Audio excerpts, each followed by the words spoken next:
दोस्तों, इस वक्त हमारे साथ मौजूद हैं अंजुमन सदाहक के चेयरमैन साहब इफ्तार साहब। तो उनसे हम बातचीत करते हैं। तो अस्सलाम वालेकुम। वालेकुम जनाब। सर इफ्तार साहब, हमें ये बताइएगा जो कुछ दिनों पहले जो कत्ल हुआ है, तो इसके बारे में आप हमसे क्या बताना चाहिए आवाम को? सर गुजारिश यही है, हम तो कई दिनों से लगे हुए हैं और सारी अवाम इससे आगाह है कि कई दिनों से ये जदोजहद जारी है कि कोई भी सूरत कोई भी रास्ता निकाल कर कातिल को फांसी दी जाए। इस जो मुलज़म है इसका चलान जो है ना वो जल्द जो है ना वो अदालत में पेश हो, तो उस पर भी जो है ना वो कुछ कानूनी रिस्ट्रिक्शंस हैं। अस्सलाम वालेकुम दोस्तों, मैं हूं फराज और आप देख रहे हैं अपना यूट्यूब चैनल RF की व्लॉग। उम्मीद करता हूं कि सब दोस्त खैरियत से होंगे। दोस्तों, इस वक्त जैसा कि आप देख सकते हैं कि इस वक्त मैं मौजूद हूं आड़ा जटा के मुकाम पे। यहाँ पे जो कि यतीम बच्ची जिसका कुछ दिन पहले कत्ल हुआ था, तो उसी सिलसिले में यहाँ पे प्रोटेस्ट जारी है। उसके हक़ के लिए नारेबाजी हो रही है कि उसको इंसाफ मिलना चाहिए। देख सकते हैं कि कितनी अवाम यहाँ पे इकट्ठी हो चुकी है माशाल्लाह। उसकी हमायत के लिए यहाँ पे सारे मौजूद हैं और आप दोस्तों से भी गुजारिश है कि जहाँ तक हो सके आप इन वीडियोज़ को शेयर करें और हैशटैग जस्टिस फॉर कंवल का हैशटैग हर जगह पे आप इस्तेमाल करें। इस वक्त यहाँ पे मौजूद काफ़ी भीड़ है और स्कूल के कुछ बच्चे भी यहाँ पे हमारे साथ शामिल हो चुके हैं इसमें। तो बकाया व्यूज़ अभी आपको चेक करवाते हैं। ड्रोन कवरेज भी चेक कराई जाएगी। जुलूस व पूरे डडियाल आज़ाद कश्मीर से यहाँ पे शामिल हो रहे हैं, तो अभी आपको चेक करेंगे ड्रोन की। दोस्तों, इस वक्त हमारे साथ मौजूद हैं अंजुमन सदाहक के चेयरमैन साहब इफ्तार साहब। तो उनसे हम बातचीत करते हैं। तो अस्सलाम वालेकुम। वालेकुम जनाब। सर इफ्तार साहब, हमें ये बताइएगा जो दिनों पहले जो कत्ल हुआ है, तो इसके बारे में आप हमसे क्या बताना चाहिए आवाम को? सर गुजारिश यही है, हम तो कई दिनों से लगे हुए हैं और सारी अवाम इससे आगाह है कि कई दिनों से ये जदोजहद जारी है कि कोई भी सूरत कोई भी रास्ता निकाल कर कातिल को फांसी दी जाए। जैसे कि ज़ैनब केस का हमारे पास एक मिसाल मौजूद है। हम चाहते हैं कि कोई उसी तरह की मिसाल यहाँ कायम की जाए और मैं तो ये चाहता था कि प्रेसिडेंट साहब एक ऑर्डिनेंस के थ्रू एक नया कानून बना दें कि 30 दिनों के अंदर अंदर इस बंदे को फांसी हो जाए, और ये हो सकता है और उम्मीद ये है कि हो भी जाएगा। क्योंकि रात को मिनिस्टर साहब से, जो हमारे हल्के के अपने मिनिस्टर साहब से, उनसे मेरी बात हुई थी और वो कह रहे थे कि जनाब हम पूरी कोशिश कर रहे हैं, प्राइम मिनिस्टर और मैं और IG और जो ज़िम्मेदारान 5-6 बंदे हैं वो मिलकर एक कमेटी बना रहे हैं और वो कमेटी इंशाल्लाह बहुत जल्द फैसला करेगी कि बहुत रैपिडली इस केस को निपटाया जाए। और इंशाल्लाह जिस तरह लोगों में गम गुस्सा और इज़हारे इत्तेहाद का मुज़ाहरा जो जैसे लोग कर रहे हैं, इंशाल्लाह इसका ज़बरदस्त और अजीम नतीजा होगा बहुत जल्द। ठीक है सर, एक और सवाल है मेरा कि कुछ लोग कह रहे हैं कि गैर रियासती अफराद जो हैं यहाँ पर रजिस्ट्रेशन होनी चाहिए उनकी, लेकिन कुछ कह रहे हैं कि अभी तक कुछ ऐसे भी बंदे जिनकी रजिस्ट्रेशन नहीं हो सकी, तो उस वाले से आप देखना चाहिए। ये तो बहुत लाजम चीज़ है जी। मैं तो ये कहता हूँ कि सिर्फ रजिस्ट्रेशन नहीं होनी चाहिए, रजिस्टर होने के बाद वो मुतलका पुलिस स्टेशन से उसकी वेरिफिकेशन भी होनी चाहिए कि जो बंदा रजिस्टर हो उसका थाना कौन सा है, उस थाने से मालूम होना चाहिए कि ये इस बंदे का कोई क्रिमिनल रिकॉर्ड तो नहीं है। ये लाजम चीज़ है, ये इंतहाई आम चीज़ है। यहाँ सबसे महफूज जगह है, कठार जैसी जगह आपको पता है कि नहायत महफूज जगह हैं क्राइम को छुपाने के लिए, क्रिमिनल को छुपने के लिए। तो जो भी बंदा यहाँ आए उसका हर सूरत में हर कीमत पर उसका वेरिफिकेशन होनी चाहिए पुलिस स्टेशन से रजिस्ट्रेशन के बाद। ये इंतहाई ज़रूरी चीज़ है। ये सबसे बड़ा मुतालबा हमारा होगा आज इंशाल्लाह। Thank you sir. और तो सर आप बताइएगा कि हर आए दिन कोई ना कोई ऐसे हादसा पेश आते रहते हैं, तो इसको किस तरह कंट्रोल किया जा सकता है? आप क्या कहना चाहिए? ये बात यह है कि आज तो सभी लोग इसके लिए यहाँ हैं, सबको वाज़ेह हो चुका क्या है हमारे कानून में कुछ खामियाँ हैं। चूँकि हम कश्मीरी हैं, हम अमन पसंद लोग हैं और अमन देने वाले लोग हैं। हम में ऐसा नहीं है कि हमारे कानून में कुछ खामियाँ, जिस खामी की वजह से मुजरम जो है, ख़ासकर जो वस्ती पंजाब के लोग यहाँ आते हैं, क्रिमिनल लोग आते हैं, क्राइम की दुनिया से आते हैं, वो यहाँ से कत्ल करके वहाँ से चोरी चिकारी और बहुत सारे मामला करके यहाँ आ जाते हैं। यहाँ वो जो है वो पनागा है उनके लिए। यहाँ मुख्तलिफ जगहों पर वो काम करते हैं, मुख्तलिफ किस्म के काम करते हैं और उनके लिए बहुत अच्छी पनागा है। इस वजह से यहाँ जो है उनकी रजिस्ट्रेशन जो आप बात करते हैं, इनकी रजिस्ट्रेशन होनी चाहिए, मुतलका थाने से उनका वेरिफिकेशन होनी चाहिए। उसके साथ साथ जो लोग यहाँ के मकानात और ज़मीनें संभालने के लिए रखते हैं या नौकर चाकर रखते हैं, उन्हें भी उनका पूरा रिकॉर्ड हासिल करना चाहिए, ताकि कोई क्राइम की दुनिया का आदमी, जो क्राइम का वाला आदमी है, जो क्रिमिनल है, मुजरम आदमी है, जराइम पेशा लोग जो हैं वो पनाह हासिल ना कर सके और उनको यहाँ से निकाल देना चाहिए। उनकी रजिस्ट्रेशन सख्त से सख्त होनी चाहिए। सिर्फ आवाम का काम नहीं है, हुकूमत का काम नहीं है, इंतज़ामिया का काम नहीं है, ये हर आदमी का काम है कि सभी लोग मिलकर इसको करें, ताकि जो लोग इधर से आते हैं, क्राइम की दुनिया से आते हैं, उनको यहाँ पनाह ना दी जाए, यहाँ से हासिल ना किया जाए। चूँकि ये हमारा खिता बहुत ही ज़्यादा अमन पसंद, सुकून पसंद और हमारे लोग जो है मोहब्बत देने वाले लोग हैं, दूसरे मदद करने वाले लोग हैं। तो इन लोगों को के साथ जो है ये ज़्यादती इसी वजह से की जाती है कि ये क्रिमिनल लोग होते हैं और मासूम बनकर जो है यहाँ के लोगों की इज्जतों के साथ खेलते हैं, उनकी जानों के साथ खेलते हैं और उनके साथ जो है ऐसे मामलात होते हैं। तो मेरी इंतज़ामिया से ये गुजारिश है कि जितने भी लोग हैं यहाँ, अफ़गानी हैं, पंजाब के हैं, बाहर के जितने, डडियाल से बाहर के जितने भी लोग हैं, कश्मीर के बॉर्डर के लोग हैं, उन सब का रिकॉर्ड हासिल किया जाए और उनको रजिस्टर किया जाए। और जो मकामी लोग हैं उनसे मेरी ये इल्तमास है, मुदवाना इल्तमास है कि अपना मकान और अपनी दुकान या अपना कोई चीज़ देने से पहले उनका जो है वो रिकॉर्ड हासिल कर लिया जाए, उनको मुकम्मल तौर पर छानबीन कर जाए, ताकि आपके ही आगोश में बैठकर आपके साथ जो है वो जुल्म ना किया जाए। तो मैं ये भी मुतालबा करता हूँ कि कमल मतलूब के कातिल को सरेआम फांसी दी जाए या उसे संसार किया जाए, इस्लामी कानून के मुताबिक कानून में तरमीम कराई जाए और तरमीम कराते हुए उसे चौक में संसार किया जाए, ताकि आइंदा कोई इस तरह मासूम लोगों के साथ ज़्यादती ना कर सके। ये हमारे साथ हमारी ये जुल्म और ज़्यादती है, इसका दरवाज़ा बंद होना चाहिए। बहुत शुक्रिया, थैंक यू सो मच।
हाँ जी दोस्तों, इस वक्त हमारे साथ मौजूद हैं कुछ डडियाल के वकला और हमारे साथ मुझे अदील भाई भी, और अदील भाई से पूछते हैं कि अदील भाई आप इस केस के हवाले से क्या करना चाहेंगे, क्या कानूनी कार्रवाई इस पे होनी चाहिए? बिस्मिल्लाहिर्रहमानिर्रहीम। सबसे पहले तो आपका शुक्रिया। इस पे देखें, ये जो डडियाल के लोग हैं और डडियाल के बल्कापुर रियासत भर के जो लोग हैं, उनके इस पे दो झंडे हैं। एक ये है जी कि ये जो इस जब मुलज़म है, इसका चलान जो है ना वो जल्द जो है ना वो अदालत में पेश हो। तो उस पर भी जो है ना वो कुछ कानूनी रिस्ट्रिक्शंस हैं। उसका जो मुलज़म के ख़िलाफ़ जितना सबूत है, उसके ख़िलाफ़ जितनी एविडेंस होगी, पुलिस वो कलेक्ट कर रही है, उसमें थोड़ा सा टाइम लग जाता है। तो वो सारा सबूत पुलिस जब चलान उस मुलज़म के ख़िलाफ़ अदालत में पेश करेगी, तो स्पीडी ट्रायल दूसरा एजेंडा है कि स्पीडी ट्रायल होना चाहिए। डडियाल बार एसोसिएशन का भी यही है कि स्पीडी ट्रायल हो, और रियासत भर के जो लोग हैं, डडियाल के लोग जो इस वक्त गम और गुस्से की हालत में हैं, उनका भी यही है कि रिक्वायरमेंट है कि स्पीडी ट्रायल। स्पीडी ट्रायल के हवाले से आज़ाद गवर्नमेंट ने उसमें अमेंडमेंट कर दी हुई है, क्योंकि ये केस सिर्फ 302 का केस नहीं है, 370A का भी है। तो उसमें जो अमेंडमेंट हुई है, आज़ाद गवर्नमेंट ने अमेंडमेंट की है, तो उसमें speedy trial 60 days, with in 60 days इस तरह के जो मुकदमात हैं उनका ट्रायल मुकम्मल हो जाता है। तो यहाँ पे 370A के पहले भी जो है ना अदालतों ने 60 दिनों के अंदर जो है ना वो फैसले किए हैं। तो हम ये उम्मीद करते हैं कि यहाँ की जो अदालतें हैं वो भी इसको स्पीडी ट्रायल के लेते हुए विद इन 60 डेज़ ये जो मुलज़म है इसको फांसी के तख्ता पे जो है ना वो लटकाने का हुक्म जो है ना वो सादर करेंगी। Thank you sir. आप क्या कहना चाहेंगे कि पूरे 2 महीने के बाद जाके इसका रिजल्ट निकलेगा, तो क्या कहते हैं, आपको कमल साहब को इंसाफ मिलेगा? इंशाल्लाह जी ज़रूर इंसाफ मिलेगा, लेकिन मैं गुजारिश करूँगा कि जो बात चल रही है स्पीडी ट्रायल की, वो तो हमारे सदर साहब ने पहले उसको ब्रीफ कर दिया है कि speedy trial with in 60 days इसको इंशाल्लाह ताला ये तख्तादार पर लटकाया जाएगा। लेकिन मैं एक अपील करना चाहूँगा स्पीडी ट्रायल के लिए जो इस मुकदमे का जो नेक्स्ट पड़ाव है, जो नेक्स्ट स्टेप है, वो है उसका बेहतरीन चालान। सही है। जितना बेहतरीन चालान पेश होगा, कनेक्टिंग एविडेंस जो है पुलिस इकट्ठी करेगी, उस बेस पर उसको सज़ा होनी है। सही है। अब जो मैं गुजारिश करता हूँ, जो काफ़ी लोग हैं यहाँ पर, उसके लिए बेहतरीन एविडेंस प्रोवाइड करें, जो उसकी बरामदगियों के लिए जो भी बेहतरीन गवाहान है वो मिसल का हिस्सा बने।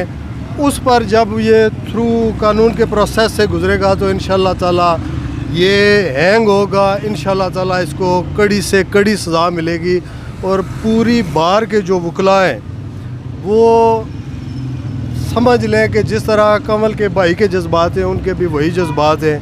हम पूरी कानूनी मुआवनत करेंगे, पूरी बार मुआवनत करेंगे। हम इंशाल्लाह ताला एक पैनल भी तश्कील देंगे जो पुलिस के दरमियान इस चालान के लिए जो उसको रिव्यू करते रहेंगे।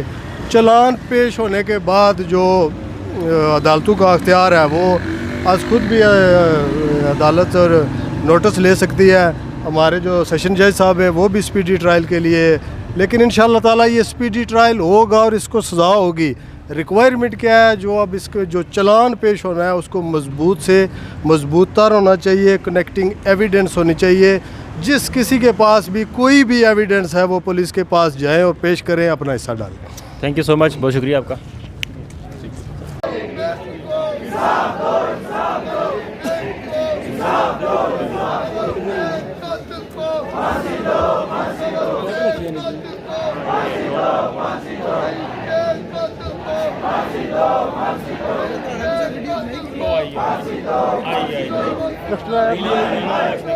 मैं इंतजामिया ना बहुत मशहूर हाँ, बहुत के इंतजामिया दिन रात की थी एक उसने जरा ना उन्हें सारा कुछ किया, ठीक है। उन तो सारे का एक इंतजार है कि मैं इतने अल्फाज ना बोली सकना। बस एक ही गल है कि जितने भी कानून है, कानून की समझने जितने भी बंदे, ठीक है, वो कानून के नाल कभी इंसाफ दो, ठीक है। जितना भी है कि कानून ने जितने बंदे समझने कि कानून की किस तरह तोड़ना चाहिए, उसकी कानून ने नाल तोड़ो, जितना जल्द से जल्द उसका चालान पेश करो। की हर चीज जिस तरीके से तुम समझने हो कि ये चीज होनी चाहिए उस चीज की करो। धरने देना, रोडा ब्लॉक करना एक माड़ी बन गई है। एक लोगों के रोडों में जितनी कोई एम्बुलेंस फंसी है, कुछ नहीं बहन होती, कुछ नहीं माँ होती, कुछ नहीं देखिए कोई ना कोई मजबूर बंदा फंसी रोडे में, उसने हर बंदा माड़ी बहन से दवा करना है, चाहे उसकी तो तंग न करो। तो बस इतनी गल मैं आप सामने हमारी वालदा ने से साहब है, मैं इस आने का मकसद यही था कि तुम जल्द से जल्द कोई सकना तो उसकी सजा दो, सजाए मौत दो, ठीक है। पर कानून ने डायरेक्ट है, इंशाअल्लाह मेरी भरोसा है, इंशाअल्लाह जिस तरह इंतजामिया मॉडल हुई है इस तरह से मेरी पता है कि इंशाअल्लाह कानूनी मॉडल पूरी जरा ना करती इंशाअल्लाह उसकी निकले हुए हैं। रब्बुल आलमीन का कुरान कहता है इन्नल्लाह ला युगय्यिरु मा बिकौमिन हत्ता युगय्यिरु मा बिअनफुसिहिम, कि जिस कौम को खुद अपनी हालत बदलने का कोई शौक न हो, अल्लाह फरमाते हैं मैं उस कौम की हालत को कभी भी नहीं बदलता। मेरे नबी का फरमान, अल्लाह के पैगंबर ने फरमाया, अल्लाह के पाक पैगंबर ने कि मन रआ मिनकुम मुनकरन, जब तुम में से कोई किसी बुराई को देखे, बेहयाई को देखे, फल युगय्यिरहु बियदिही, उसको अपने हाथ से रोकने की कोशिश करे। फइन लम यस्तति फबिलिसानिही, अगर हाथ से बुराई को रोकने की ताकत नहीं रखता, अपनी जुबान से उस बुराई और बेहयाई को रोकने के लिए आवाज हक को बुलंद करे। और अगर कोई अपनी आवाज हक को बुलंद नहीं कर सकता, फरमाया फाबिक़ल्बिही, उस बुराई को अपने दिल के अंदर पूरा जाने। ज़ालिका अज़अफुल ईमान, ये ईमान का सबसे कमजोर दर्जा है। आज हमने नबी पाक सल्लल्लाहु अलैहि वसल्लम के फरमान के दूसरे पहराव पे अमल करते हुए आज हम निकल के बरसरे चौक कलमा हक को बुलंद कर रहे हैं और हुक्मरानों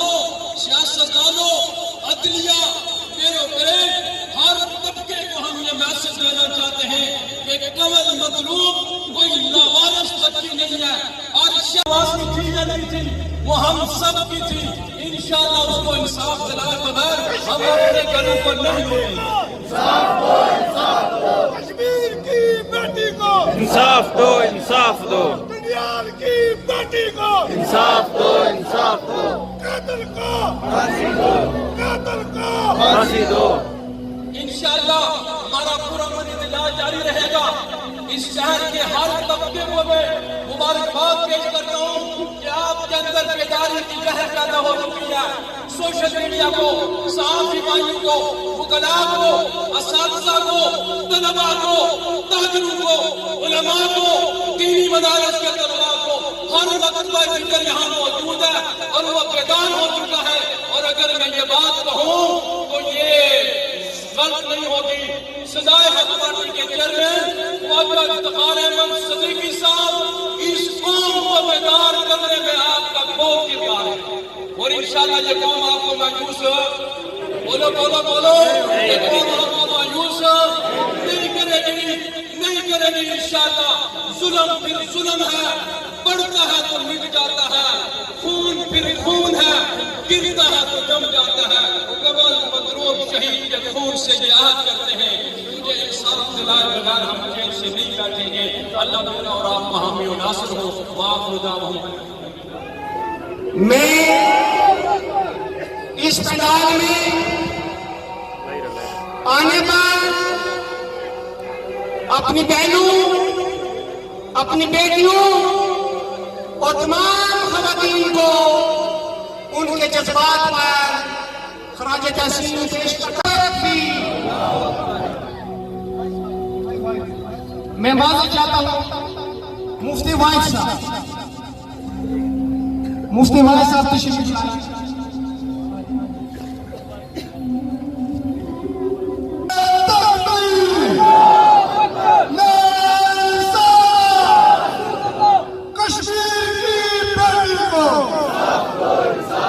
कश्मीर की बेटी को, दुनिया की बेटी को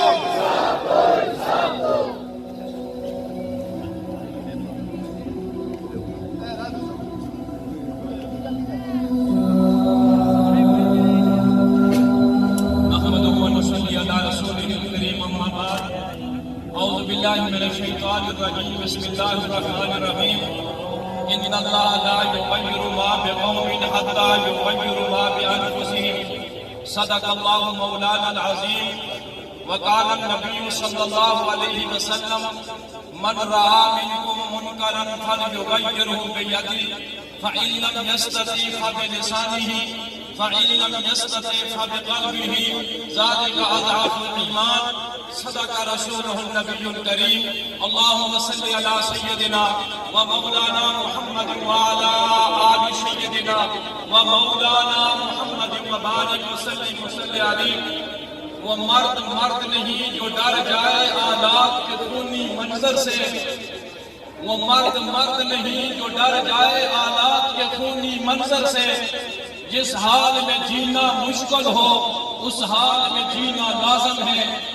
ग्रामी कदर सामीन, मैं पहले भी दोस्तों से गुजारिश कर चुका हूँ कि जो पीछे खड़े सारे दोस्त अहबाब वो सभी तशरीफ ले आए, क्योंकि खवातीन आ रही है वो पंडाल में के अंदर जाएंगी। सब दोस्तों से गुजारिश है, बार बार कहने के बावजूद भी अगर नहीं आते दोस्त तो बड़े अफसोस की बात है। दाएं तरफ से डॉक्टर यूसुफ साहब के क्लिनिक तरफ से कोई भी मार्किंग नजर नहीं आती। सिक्योरिटी के सारे दोस्त क्या कर रहे हैं? सारी शहादत होती है। ज़ाब्ता कहता है 14 दिन के अंदर उसका चालान अदालत में पेश हो, लेकिन ये ब्लाइंड मर्डर है। कोई चश्मदीद वहां मौजूद नहीं, उसका DNA लेना है, उसकी बेशुमार मौके की रिपोर्ट लेनी है। तो उसके लिए अगर हम यहाँ पे पुलिस अथॉरिटी के लोग भी मौजूद हैं तो मैं उन्हें ये कहता हूँ अगर 14 दिन में नहीं हो सकता लेकिन 20 दिन के अंदर आप उसका चालान पेश करें। चालान पेश होने के बाद उसका स्पीडी ट्रायल ये सब के मुताबिक इंशाल्लाह होगा। अगर इसके मुताबिक कोर्ट नहीं करती तो यहाँ पे बार एसोसिएशन डडियाल मौजूद है, हम उसकी उस पर नजर रखेंगे और चीफ जस्टिस हाईकोर्ट से गुजारिश करते हैं कि उनके जो मातहत अदालत है, जिस अदालत में उनका ट्रायल होगा, तो हम इंशाल्लाह चीफ जस्टिस साहब को भी लेकर लिख रहे हैं, उन्हें भी हम मिलने की कोशिश भी कर रहे हैं कि उनसे टाइम मिल जाए तो हम उनसे मिलें, उनको भी एप्लीकेशन देंगे कि यहाँ पे जो मातहत अदालत है उसको वो भी एप्लीकेशन दे कि किसी किस्म की इसमें दखल न की जाए और 7 दिन के अंदर अंदर इसका ट्रायल मुकम्मल करके उसको सजाए मौत फांसी पे लटकाया जाए।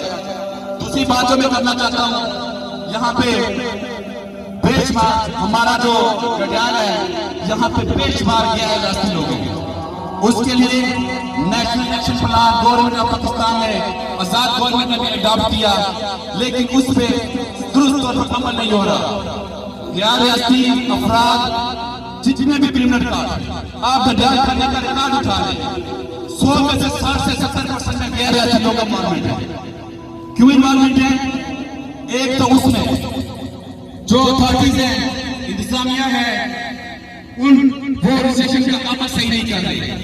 दूसरा मैं समझता हूँ हमारी भी गलती है, आपकी भी गलती है, रजा के लोगों की भी गलती है, डडियाल के लोगों की भी गलती है। ना ही हम उनकी रजिस्ट्रेशन करवाते हैं, ना ही उन पर नजर रखते हैं। आज के बाद आप ये तैयार कर लें, जो फेरी वाला है वो इंतजामिया से एनओसी ले, वो एनओसी लेके गाँव में जाए। इसके अलावा अगर कोई फेरी वाला आता है, आपकी भी जिम्मेदारी है आप उससे पूछताछ करें। एनओसी नहीं, उसको पुलिस को इत्तला करें। अगर पुलिस काम नहीं करती तो फिर आप हमें बताएं, 12 डडियाल से मिलेंगे। दूसरा मैं ये कहता हूँ, जितने भी हमारे लोग हैं, हमने गैर ऐसे लोग हमारे घरों में रहते हैं, कारोबार यहाँ पे मौजूद है, हम उनकी रजिस्ट्रेशन वहाँ पे करवाएं। अगर गैर ऐसे लोग मुझे सुन रहे हैं तो मैं उनसे भी गुजारिश हूँ, अपनी रजिस्ट्रेशन करवाएं। कल अगर पुलिस ने आपके खिलाफ मुकदमा बनाया, गिरफ्तार किया, हम आपका साथ नहीं देंगे। जहाँ हम अपनी जिम्मेदारी पूरा करेंगे, वहाँ पे गैर ऐसे लोग भी अपनी जिम्मेदारी पूरा करेंगे। तो इसके साथ मैं इंशाल्लाह 12 से डडियाल जो कमल मतलूब कमेटी है उनका भरपूर साथ देगी। इसके साथ साथ कमल मतलूब एक्शन कमेटी ओवरसीज यूके में जो जिन लोगों ने इस मामले को हाईलाइट किया, मैं उनका भी शुक्रिया अदा करता हूँ। इसी पे शुक्रिया। कुछ दोस्त अभी तशरीफ ला रहे हैं, मैं उनके जज्बात की भी कदर करता हूँ। अब मैं दावत खिताब देता हूँ अंजुमन ताजरा डडियाल के सदर जनाब अनवर इफ्तार साहब को कि वो अपने जज्बात और एहसास तमाम दोस्तों तक पहुंचाए। अनवर इफ्तार साहब। बिस्मिल्लाहिर्रहमानिर्रहीम। कमल मतलूब जो हमारे इस वतन की बेटी थी, उसके बेईमाना कत्ल के खिलाफ जो जज्बात आप लोगों के हैं वही मेरे हैं। कोई उसे अपनी बेटी समझ रहा है, कोई उसे अपनी बहन समझ के उसके दुख दर्द में शरीक होने के लिए यहाँ तशरीफ लाया है। हम लोग डरे हुए हैं। ये दूसरा जालिमाना वाकया हमारे इलाके में पेश आया। एक हमारा खूबसूरत बच्चा फहीम कत्ल हुआ था, उसको अभी तक इंसाफ नहीं मिल सका। हम लोग डरे हुए हैं कि कमल के साथ भी, कमल के केस के साथ भी ऐसा ना हो। इसलिए हम लोग यहाँ इकट्ठे होकर अपने खदशात का, अपने जज्बात का इज़हार कर रहे हैं। मैं अदील निजात साहब की तमाम बातों से मुत्तफिक हूँ। सजाए तो कोर्ट में देनी है, वहाँ केस की मजबूती के लिए हमें माल मुकरा पर मुश्तमिल एक कमेटी कायम करनी चाहिए जो पुलिस की मदद करे, जो पुलिस की मामलत करे और इस केस को इतना मजबूत बनाकर पेश करे कि वो जालिम, वो कातिल, वो इंसानियत के नाम पर दबा वहशी, वो सजाए मौत से न बच सके। हम तमाम लोग जो यहाँ जमा है वो स्पीडी ट्रायल की हमारे पहले के स्पीडी ट्रायल हो कि फौरी तौर पर इस केस पर अदालत अपना काम शुरू करे और कातिल को मंच के इंजाम तक पहुंचाए। जो लोग स्पीडी ट्रायल चाहते हैं वो अपने हाथ खड़ा करके, क्योंकि हमारा मुतालबा है कि स्पीडी ट्रायल हो और अदालत कोई वक्त जाया किए बगैर इस वहशी चरिंदे को मंच के इंजाम तक पहुंचाए। मैं तमाम ताजिर बरादरी का शुक्रगुजार हूँ। आप देख लें इस बाजार में 3500 से ज्यादा दुकानदार हैं, वो तमाम लोग अपने मरकूज में यहाँ इजलास में इस जलसे में मौजूद हैं और अपने दुख दर्द का इज़हार कर रहे हैं। मैं इसी के साथ, क्योंकि कहने को तो बहुत कुछ है लेकिन काफी लोगों ने तकरीरें करनी है, तो मैं इसी के साथ इजाज़त चाहूंगा। वस्सलाम। एसपी डीआईजी आईजी तक हमने पेश की कि इस मामले को हल किया जाए, लेकिन कातिल ट्रेस हुआ, डेड बॉडी ट्रेस हुई, ये मामला यहीं तक खत्म नहीं होता। आगे जो अहम काम है वो उस कातिल का अदालत में चालान पेश करना और उसका स्पीडी ट्रायल करना और उसको फांसी तक लेके जाना, ये न सिर्फ मेरी जिम्मेदारी है, ना ये सिर्फ दीगर दोस्तों की जिम्मेदारी है, बल्कि ये हम सब की जिम्मेदारी है।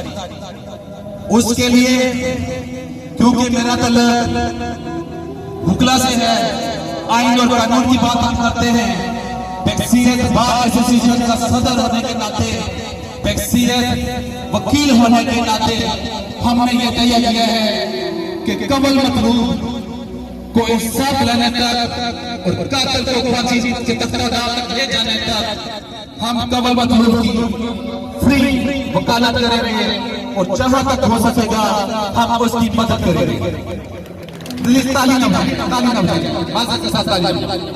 दूसरा ये मैं कहना चाहता हूँ कि जब से कातिल ट्रेस हुआ है, हम सब दो चीजों पे हमने जोर दे रखा है। एक, उसका चालान जल्द से जल्द अदालत में पेश हो, सबका यही है। क्या आप चाहते हैं कि उसका चालान जल्द से जल्द अदालत में पेश हो? क्या आप चाहते हैं कि उसका स्पीडी ट्रायल हो?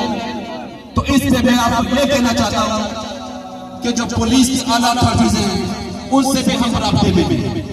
ये कोई किसी की जमीन में मदाखलत का मुकदमा नहीं है, ये ज्यादती और उसपे बेईमाना कत्ल का मुकदमा है। 302 है, 370 ए ज्यादती की सेक्शन, 302 मर्डर।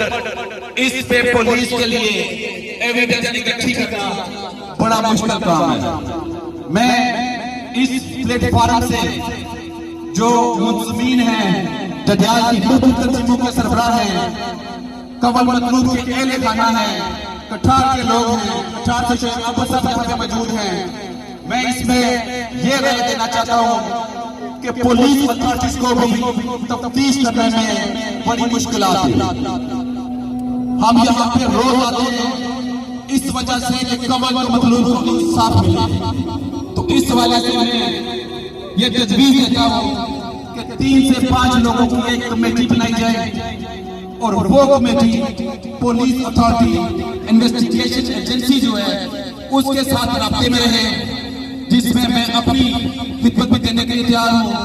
राजा इम्तियाज साहब सीनियर एडवोकेट हैं जो इस गवर्नमेंट साहब के कमेटी के सरबराह भी हैं, वो भी हो और जितनी तफ्तीश हो वो पुलिस अपनी सही तरह जिम्मेदारी निभाते हुए उसमें हम किसी किस्म की कोई कतई लापरवाही गफलत पुलिस की तरफ से बर्दाश्त नहीं करेंगे। वो कमेटी पुलिस की जो तफ्तीश है उस पर नजर रखे, पुलिस के साथ राब्ते में रखे। जब मुलजिम के खिलाफ ठोस शहादत होगी, मजबूत शहादत होगी, तभी वो जाके फांसी के तख्ता पे लटकाया जा सकेगा। अगर हम यहाँ पे एहतजाज करते रहे, तफ्तीश सही न हो सके, वो मुलजिम कल बरी हो सकेगा। इस वजह से उसकी तफ्तीश के लिए पुलिस के साथ रब्ते के लिए एक कमेटी होनी चाहिए। दूसरा, इसमें ये 302 और 370 ज्यादती का मुकदमा है। इसमें बेशुमार लोग सोशल मीडिया पे बेशुमार लोग ज़बानी तौर पर डिमांड कर रहे हैं स्पीडी ट्रायल होना चाहिए। तो मैं आपको यह कहना चाहता हूं कि लास्ट गवर्नमेंट में जाते हुए इस 370 जो ज्यादती है इसमें उन्होंने अमेंडमेंट तरमीम कर दी थी। वो ये जो मुजरिम है ये मेरे पास इस्लाम है काफी लाया हुआ हूं ताकि आप लोगों को बताया जा सके। ये 370 है रेप और अननेचुरल ऑफेंस विद माइनर। छोटू बच्चों के साथ, चाहे वो बच्ची हो चाहे वो बच्चा हो, उसके साथ ज्यादती करना ये 370 है। और उसकी जो सजा है उसकी सजा जो कत्ल की सजा है वही यानी फांसी और सजाए मौत, यही सजा 370A में भी रखी गई है। और स्पीडी ट्रायल जब 370A लागू होगा तो ये ज़ाब्ता कहता है विदिन 60 डेज जब उसका चालान अदालत में पेश होगा तो 60 दिन के अंदर अंदर डे बाय डे उसका ट्रायल होगा और उसके खिलाफ मुकदमा साबित भी होगा। इंशाल्लाह वो कातिल जरूर फांसी के कत्ता पे जाके लटकाया जाएगा। कातिल को कातिल को जालिम को जालिम को justice for justice for justice for. इसके लिए मैं थोड़ी सी ये गुजारिश भी करता चलूं कि हमारे बहुत सारे दोस्त चालान की हद तक कहते हैं कि चालान पेश करें। मेरे भाइयों मेरे दोस्तों, ये चालान कोई कागज का टुकड़ा नहीं होता। ये चालान कोई 2-4 पेपर या कुछ नहीं होती। ये चालान उस मुल्ज़म के खिलाफ ए से लेके जेड तक जितनी शाखें होती हैं